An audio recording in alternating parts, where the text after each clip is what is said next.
Terzo e ultimo giorno qua ad Adria, con la straordinaria partecipazione del sindaco Omar Barbierato, naturalmente con l'esperienza e la loquacità del mio amico Renzo Marangon. Amici, cari amici. Allora, visto che siamo ad Adria e visto che Adria è la porta del Delta, visto che Adria è forse la città con più storia del nostro Delta, magari vicino ad Oreo, Certo. avete due o tre cose interessanti da visitare. Non ultimo il museo archeologico che è museo nazionale. Bravissimo. Quindi si può usufruire della prima settimana, la prima domenica del mese, andare gratuito, che noi vi consigliamo se vi capita di andarla a visitare. Certo. Allora, tanto chiedo a Renzo se l'ha visitato. Certo, ho visitato sì. Sì. Ho visitato con degli amici di Adria e con amici di Adria, la dottoressa Medea insieme al suo marito, che io chiamo il suo salariato, e sono rimasto affascinato dal famoso carro. È la presenza etrusca qui. Sai che c'è una grande battaglia, ma è stata Adria O Atri. culturale, o Atri a dare il nome al mare Adriatico. Ovviamente noi riteniamo sia stata Adria, assolutamente. però il museo è nazionale. Certo. E io sono convinto di dire a tutti i nostri amici che ci ascoltano: venite a vedere il Museo Nazionale di Adria, capitale degli Etruschi in Italia. Venite a vedere. Qua si è un po' allargato. No, come capitale degli Etruschi in Italia, ci sta tutto. Del nord capitale Italia. del nord Italia. Sì, no, ma gli Etruschi erano in Toscana E qua. E qua da noi. Quindi, considerando che dà il nome al mare Adriatico, Insomma, Allora è capitale, vabbè, questa qua te la perdoniamo. Capitale. Allora sindaco, lei però, Sì. tu, lei, Sì. o io alterno, Come ti tu a viene? lei, Come vabbè, ti viene? come mi viene.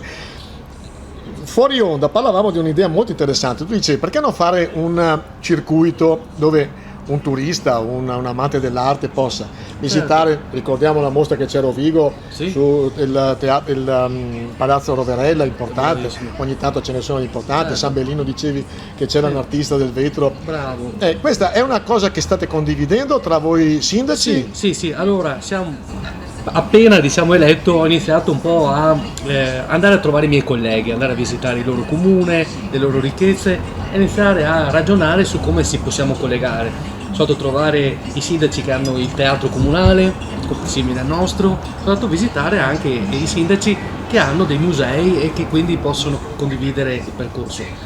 Io parto dalla mia esperienza di turista.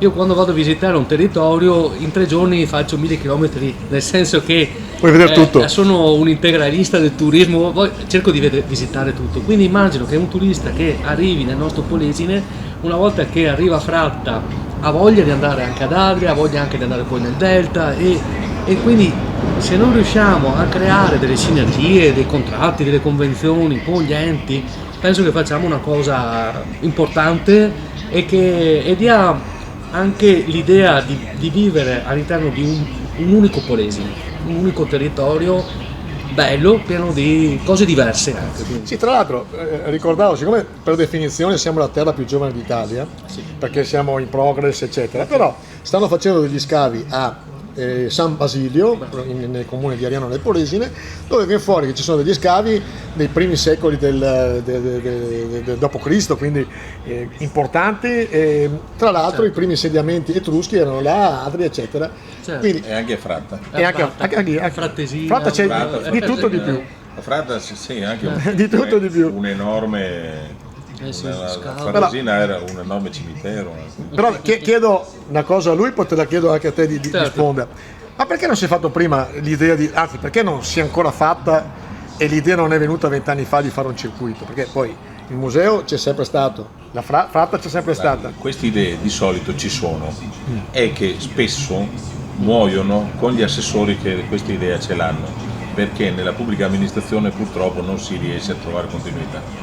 Però dipende sempre dalle persone, se le persone, per esempio noi siamo in un bar, una delle idee che costerebbe neanche tantissimo è dotare tutti i bar di una serie di dépliant delle cose dell'intera Bravo, provincia, vero. Certo. perché tu Verissimo. il turista non è solo un turista, È vero. che so, un croato che viene a Certo. Rovigo o va ad Adria o un tedesco c'è anche quello di Ceneselli, Certo. che non sa di cos'è Bergantino e Melano, bravissimo. che a Adria magari vede una volta e viceversa. e viceversa. È vero, È proprio la Bravo. conoscenza, perché siamo strettissimi e lunghissimi, quindi Certo. Poi c'è una sindrome anche da fine regime, perché ti spiego.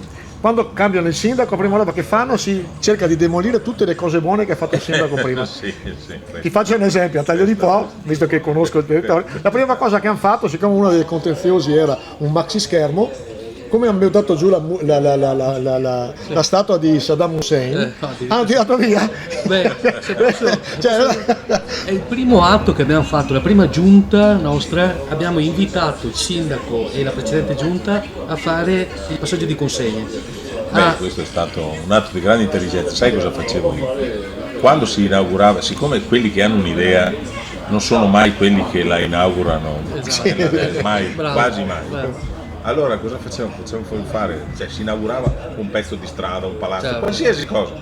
Una piccola ricerca delle delibere di coloro che avevano È partecipato giusto. alla decisione, perché Si dà merito a chi si dà merito a chi in parte ha l'ha avuta. lavorato, certo. però il 99% capita sempre a quello che è subentrato. Posso dirti come Sì. diceva Nietzsche, umani, troppo umani. Siamo umani. Allora, Arrivederci. io mi sono divertito con Anch'io, il sindaco Grazie. e con Renzo ormai è una Grazie. certezza. Sindaco. Seguiteci e ciao a tutti. E in bocca al lupo a tutti. Eh,